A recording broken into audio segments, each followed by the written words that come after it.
नमस्कार, आप देख रहे हैं SPN 9 न्यूज और मैं हूं आपके साथ मनीष कुमार सैनी। उद्धव ठाकरे गुट के सांसद संजय राउत ने बीते मंगलवार को अन्ना हजारे पर एक बड़ा आरोप लगा दिया है। उन्होंने कहा है कि साल 2014 के बाद भारतीय जनता पार्टी के नेतृत्व वाली सरकारों में काफी भ्रष्टाचार हुआ, लेकिन इसके खिलाफ अन्ना हजारे ने कोई आवाज नहीं उठाई। अन्ना हजारे ने भी अपने ऊपर लगे आरोपों को पलटवार करते हुए कहा कि कुछ लोग अपनी मानसिकता के अनुसार चीजों को समझते हैं। जानकारी के अनुसार संजय राउत ने कहा कि अरविंद केजरीवाल और मनीष सिसोदिया ने अन्ना हजारे को महात्मा बना दिया।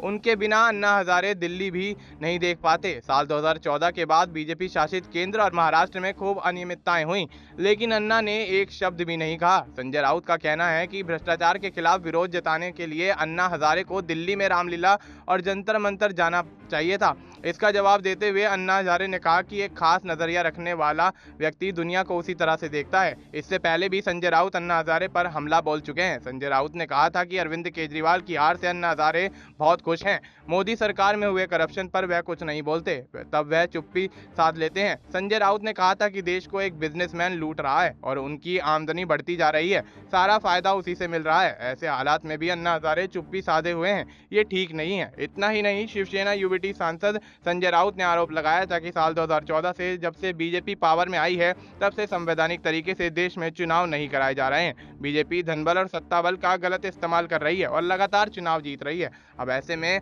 अन्ना हजारे और संजय राउत के बीच दिल्ली में बनी सरकार को लेकर सियासी खींचतान जारी है और ऐसे में जिस तरह से भ्रष्टाचार को लेकर संजय राउत अन्ना हजारे पर हमला बोलते हुए नजर आ रहे हैं और ये कहते हुए नजर आ रहे हैं कि भारतीय जनता पार्टी की सरकारों में हुए भ्रष्टाचार को लेकर अन्ना हजारे आज तक कुछ भी नहीं बोले। और ऐसे में यहाँ पर जिस तरह से दूसरी पार्टियों पर अन्ना हजारे हमला बोलते हुए नजर आ रहे हैं, तो स्थिति साफ है कि इंडिया गठबंधन अब एकजुट होकर अन्ना हजारे की इन तमाम सवालों का जवाब देता हुआ नजर आ रहा है और तमाम यहाँ पर बयान जिस तरह से अन्ना हजारे देते हुए नजर आ रहे हैं, उन पर पलटवार करता हुआ नजर आ रहा है। अब देखना यही होगा कि अन्ना हजारे और संजय राउत के बीच शुरू हुई ये जुबानी जंग आखिर कब तक समाप्त होती हुई नजर आएगी या इसी तरह से बरकरार रहेगी। फिलहाल आपको इस मुद्दे पर क्या कुछ लगता है, आप अपनी राय हमें कमेंट करके बता सकते हैं। बाकी देश और दुनिया से जुड़ी तमाम जानकारी के लिए आप देखते रहिए SPN 9 न्यूज।